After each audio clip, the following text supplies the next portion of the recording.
슬기로운 라디오 생활 이번 시간은 감염병에 대해서 알아보는 시간입니다. 요즘 야외 활동 많아지는 가을철이어서 주의해야 하는 감염병, 진드기 감염병인데요. 찌쯔가무시병, 중증 열성 혈소판 감소 증후군, 또 최근에는 라임병이라고 찐드기 감염병도 새로 등장했어요. 진드기 정말 작은 벌레인데 이게 감염이 되면 사망까지 이를 수 있게 하는 질병을 감염시키는 거라 굉장히 좀 신경을 쓰셔야 돼요. 예방이 무엇보다 중요할 것 같습니다. 이분과 오늘도 알아보겠습니다. 신상엽 KMI 한국의학연구소 수석 상임연구위원 모셨습니다. 어서 오세요. 네, 안녕하세요. 위원님, 수석 상임연구위원님이십니다. 전문의시고. 생각해보니까 이제 평소에 이걸 안 여쭤봤네요. 운동 평소에 하시나요, 선생님? 주기적으로 과거 수영도 하고 헬스도 하고 했었는데요. 네. 저는 참 힘든 게 이제 네. 운동을 하고 나면 배가 고파서 더 많이 먹어가지고 관리가 잘 안 됩니다. 전 이렇게 선생님께서 자신 없는 목소리로 말씀하시는 거 오늘 처음 듣습니다. 감염병에 대해서 말씀하실 때 너무나 자신감 있게 말씀하시는데 어찌됐건 운동해야 될 것 같더라고요. 이렇게 달리는 게 되게 좋대요. 러닝 좀 해보시죠. 이제 나이가 먹으면 이제 무릎을 좀 보호를 해야 되기 때문에 이제 걸어야 돼요. 맞습니다. 맞습니다. 예, 속도를 조절을 하면서 하면 된대요. 예. 오늘 시작해야 되겠네요. 찐득이. 지금 사실 웃으면서 이야기했는데 이게 잘못하면 사망. 사망까지 한다고 할 수 있어서 일단 이 찐득이 매개 감염병이 제가 찌쯔가무시, 중증 열성 혈소판 감소 증후군, 라임병 이게 각각 어떤 병인지가 일단 궁금하고 먼저 모두 진드기로 감염이 됩니까? 일단 지난번에 이제 제가 모기 얘기를 좀 드렸었는데요. 맞아요, 모기. 오늘은 좀 진드기 얘기를 드리려고 합니다. 네. 근데 이제 모기 하면은 이제 모기가 이제 그 분류상으로 곤충강, 파리목, 모기과 동물이거든요. 네. 한마디로 곤충이라는 얘기입니다. 그래서 예. 이 곤충은 다리가 세 쌍이고 날개도 있고 머리, 가슴, 배가 나눠져 있고 더듬이도 있고 그래요. 근데 진드기는 네. 곤충이 아닙니다. 그럼 진드기 뭐예요? 곤충처럼 생겼던데요? 그렇죠. 근데 이제 진드기는 거미강에 속합니다. 거미 쪽에 가깝고요. 그래서 다리가 네 쌍이고 머리, 가슴, 배가 이렇게 두 개로 구분이 돼 있고 날개도 없고 더듬이도 없고 날아다니지도 못합니다. 그래서 모기와는 완전히 다른 종류의 이제 생물체고, 그러니까 거미강의 절지동물에 이제 속합니다. 그리고 이제 이런 우리나라에서는 이 찐드기를 이제 크게 두 가지로 이렇게 분류를 합니다. 네. 하나는 참진드기, 또 하나는 털진드기. 그래서 참진드기는 크기가 좀 커요. 네. 한 1에서 3mm. 눈에 보일 수도 있고 핏바람 먹고 막 차 있으면 한 1cm까지도 커집니다. 근데 이제 털진드기는 0.01에서 0.03mm. 눈에 안 보이겠네요. 안 보입니다. 근데 이제 이 중에서 이 털진드기의 유충이 이제 매개하는 감염이 찌쯔가무시병, 굉장히 유명한 감염증이고, 이 참진드기, 좀 비교적 큰 이 진드기가 매개하는 게 이제 아까 말씀하셨던 SFTS라는 중증 열성 혈소판 감소 증후군과 라임병이 되겠습니다. 근데 이제 이게 좀 모기와 찐드기가 좀 차이가 있는데, 모기는 지난번에 말씀드렸지만 수명이 한 1, 2개월밖에 안 되고 수컷은 이슬 먹고 사는 굉장히 청초한 동물이고 이제 맞아요. 암컷만 흡혈을 하는데 이 찐드기는 한 1년에서 2년을 삽니다. 상대적으로 오래 사네요. 네, 오래 사는데 얘는 드라큘라 같아요. 그러니까 동물과 사람의 피 외에는 다른 건 먹고 살지 않습니다. 얘는 흡혈만 해야 되네요. 네, 그것만으로 먹고 살아야 되는데 그 흡혈 과정에서 조용히 그냥 피만 빨아가면 되는데 여러 감염병들을 이제 유발하게 되는 거죠. 그러네요. 그러면 이게 잠깐만 인수 공통 감염병인가요? 네, 그렇습니다. 왜냐면 진드기가 동물 피도 빨고 사람 피도 빨 거 아니에요. 그러니까 그런 감염병을 여기저기 옮기고 다닌다는 건데 일단 진드기에 물리면 무조건 감염되는 건 아니죠. 예, 그렇습니다. 그 진드기 중에서 이제 이런 SFTS나 이런 찌쯔가무시나 이런 것들을 라임병 이런 것들을 갖고 있는 것들을 이제 저희가 이제 방역 당국에서 조사를 해보면 보통 한 1%가 안 되는 것 같아요. 많지는 않네요.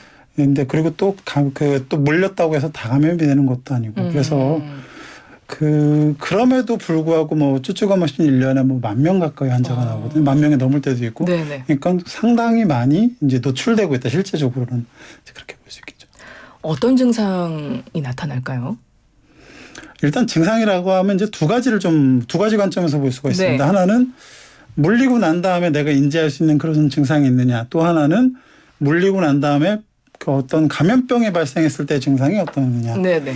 일단 물렸을 때 증상을 좀 얘기를 드리고 싶어요. 우리가 이제 모기 물리고 나면 사실 물릴 때는 모르고 물리고 난 다음에 붓고 빨갛게 돼서 이제 가려울 때 맞아요. 이제 나 이제 물렸구나 알잖아요. 진드기도 비슷합니다. 그래서 보통 물렸을 때 알 수는 없고 물리고 난 다음에 피부에 뭐가 생겼을 때에 이제 인지를 하게 되는데 요 얘기를 좀 해드리고 싶은 게 이 물리는 거 왜 우리가 물렸을 때 알 수가 없나? 물고 있을 때 네. 모르는 거죠. 네, 물고 있을 때 왜 우리가 알 수 없나? 이게 참 이렇게 재밌는데 모기랑 진드기 조금 얘기를 드릴 텐데 모기가 주둥에 침이 6개가 있습니다. 네. 그 중에 이제 하나가 타액침이고 하나가 흡혈침이고 톱날침, 바늘침 이렇게 돼 있는데 모기가 사람을 물 때 후각으로 이렇게 찾아서 이제 뭐 혈관을 찾아갖고 맨 처음에 타액침을 꽂습니다. 그 타액침을 꽂으면 그 안에 마취제가 들어가 있어요. 그러니까 마취제가 들어가 있으니까 이제 우리는 모르는 거죠. 그러면서 이제 톱날침이랑 바늘침으로 쿡 해가지고 흡혈침을 집어넣습니다. 그러면 타액침이 같이 들어가가지고 그 혈관 안에 또 이제 항응고제를 넣습니다. 들어오다가 이렇게 굳어버리면 빨 수가 없지 않습니까? 그렇죠. 항응고제를 이제 타액침으로 넣거든요. 그래서 마취제와 항응고제를 타액침으로 이렇게 잘 활성화시키는 과정에서 이제 흡혈을 하게 돼서 모기가 충분한 이제 30초에서 뭐 한 1, 2분까지 흡혈하고 이제 날아가게 되거든요. 네. 진드기도 이제 참진드기 큰 거 같은 경우는 뭐 이렇게 좀 모기와는 구조가 다른 게 이 주둥이가 날카롭긴 한데 그런 관을 꼽는 게 아니고 주둥이에서 맨 처음에 찐득이도 똑같이 마취제를 뿌립니다. 다 마취제가 있군요. 그리고 이제 그 피부를 갖다가 이렇게 가로로 살짝 이렇게 상처를 내가지고 공간을 확보한 다음에 그 주둥이에 있는 그 이제 촉수를 갖다가 콱 물어버립니다. 그 다음에 이제 보통 그 찐득이 같은 경우는 이렇게 뭐 모기처럼 몇십 초가 이런 게 아니고 유충은 한 일주일 가까이. 붙어 있다고 계속? 2주 이상 계속 붙어가지고 안 떨어집니다. 그러니까 찐득이 같다는 말이 있지 않습니까? 안 떨어집니다. 그래서 계속 붙어 있으면서 그 안에서 계속 흡혈을 합니다. 근데 그 과정에 마취제도 계속 들어가고 그다음에 그 항응고제도 들어가서 사실은 그 우리가 인지도 못하는 과정에서 계속 물려 있는 경우가 많습니다. 그러면 진드기 같은 경우는 내 몸에 계속 붙어 있다는 얘기네요. 일주일 뭐 이렇게. 일주일 이상 붙어 있고 동물들도 보면 막 유기견들 보면 막 몇십 개의 진드기가 막 붙어 있잖아요. 근데 애가 멀쩡해 보이잖아요. 근데 그러니까 붙어 있는 동안은 잘 모르지만 그게 떨어지고 나서 이제 염증 반응을 일으키거나 그 감염병이 들어왔을 때 이제 증상이 나타나게 돼서 사실 초기 대응이 그렇게 생각보다 쉽지는 않다. 그러네요. 그러면은 어찌되었건 증상이 나타났어요. 진드기 물리고 나서 우리가 인지를 했습니다. 그다음부터 어떻게 해야 돼? 뭐 내가 이거 병원 가봐야 되겠구나 라던가 야 이거 주의해야 되겠다를 알아차릴 수 있는 어떤 특이한 증상이 있나요? 이건 진드기구나. 예. 이제 일단은 이제 첫 번째로는 많은 분들이 이렇게 저도 병원에 있을 때 보면 진드기 붙어 있는 채로 오거나 진드기 뛰어갖고 오세요. 이거 뭐냐고. 그러니까 이제 결국은 이제 진드기가 붙어 있는 걸 확인했을 때 병원 가서 한 번쯤 확인을 해야 되는 건 맞습니다. 그런데 아까 말씀드렸지만 확률은 굉장히 낮다. 실제로 감염화가 돼가지고 증상이 나타나는 경우는 굉장히 낮은데 일단 근데 하여튼 진드기를 물린 상처가 생겼거나 이제 진드기를 확인한 경우는 병원에서 확인해야 되는 게 그건 1차적으로 맞는데. 네. 아까 말씀드렸던 이제 찌쯔가무시나 SFTS나 이제 이런 라임 같은 질환들이 특징이 좀 있습니다. 네. 이런 찐득이 물리고 나서 보통 한 1에서 3주 정도의 잠복기를 지난 다음에 감기몰살 증상이 나타납니다. 발열, 두통, 근육통. 거기에 상당수가 소화기 증상이 같이 나타나요. 소화가 안 돼요. 구토하고 설사하고. 구토하고 설사하고. 그래서 이게 무슨 뭐 독감인지 무슨 장염인지 모르고 병원에 왔다가 이제 사실 진단되는 경우가 많거든요. 근데 이럴 때 반드시 야외 노출력이 있는 분들 같은 경우는 감기도 장염이 아니라 이런 그 진드기 매개 질환을 갖다가 반드시 의심을 해야 되고 네. 그리고 상당수에서 이제 발진이 생깁니다. 그리고 특히 라임병 같은 경우는 유주성 홍반이랑 굉장히 특징적인 발진이 생기기 때문에 열나고 몸살 기운인데 뭔가 몸에 발진 생겼다. 일단은 사실 진드기 매개 질환을 의심을 해야 되는 그런 소견이라고 할 수 있겠습니다. 중증 열성 혈소판 감소 증후군 SFTS 그리고 아까 찌찌가무시 아까 라임병이라고 하는 이 세 개의 증상도 조금씩 차별이 있나요? 근데 그걸 우리가 뭐 알아차릴 수는 없겠네요. 의사들은 알아차릴 수 그쵸? 있죠. 그러니까 어떤 차이가 있냐면 쭈쭈가마시랑 FSTS 그러니까 중증 열성 혈소판 감소 증후군은 초기 증상이 비슷합니다. 아까 말씀드렸던 그 감기나 네. 장염 증상이 이제 나타나는데 이후에 찌찌가무시는 가피라고 해가지고 그 털진드기 유충이 물어갖고 이제 찌찌가무시가 생기는데 이 털진드기 유충은 너무너무 작아갖고 아까 얘기했던 뭐 마취제니 뭐 혈액응고제니 이런 게 아니라 조금 다르게 그 땀구멍이나 이런 그 모공을 갖다 살짝 물어가지고 상처가 생기면 거기에다 계속 그 조직을 녹이는 소화효소를 집어넣습니다. 네. 그럼 그 조직이 계속 오랜 기간 동안 한 2주에 걸쳐서 뭉개지거든요. 그러면 그게 회복되면서 까맣게 딱지가 붙은 가피가 붙습니다. 이게 상당수에서 확인이 되기 때문에 이게 찐득이 물린 자리인 것 같은데 까만 딱지 붙었는데 사실 쭈쭈가마실 가능성이 굉장히 높고요.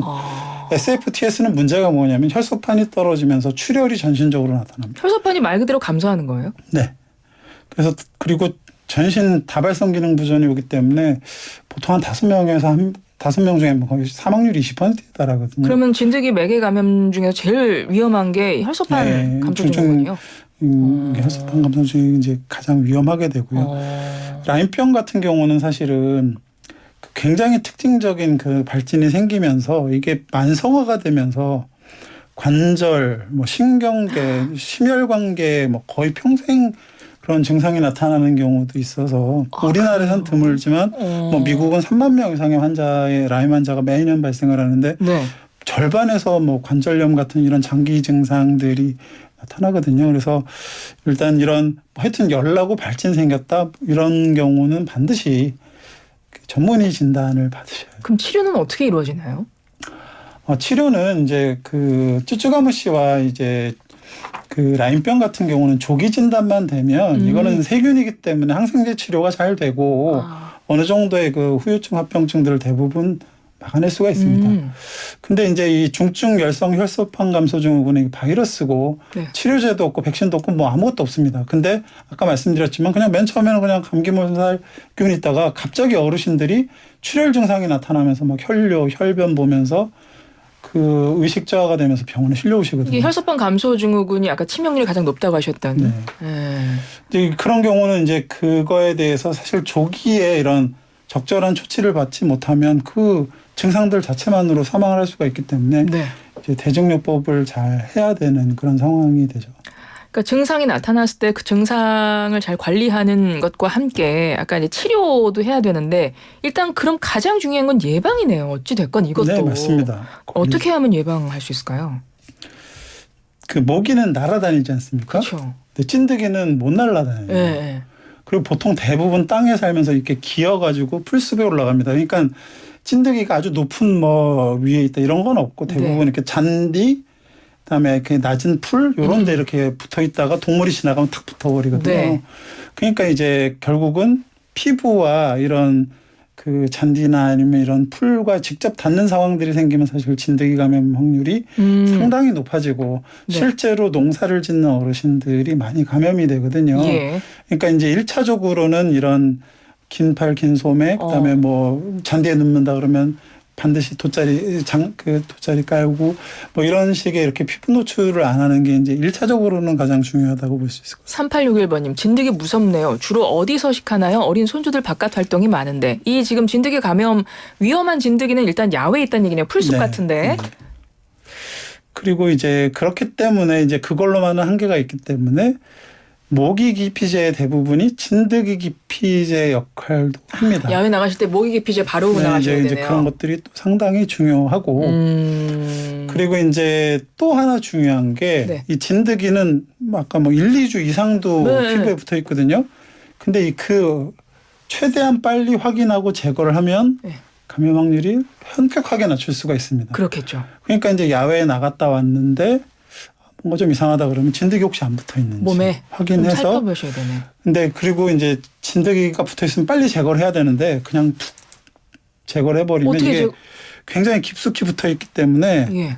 그 일부가 조직이 남아서 계속 염증 반응이 일으키거든요. 그럼 어떻게 제거해요? 병원 가야 그래서 되나요? 사실 병원에서 제거하는 게 가장 안전한데 그게 안 되면은 핀셋으로 90도 각도로 이렇게 수직으로 들어올려야 돼요. 진드기를. 제거를 해야 돼요.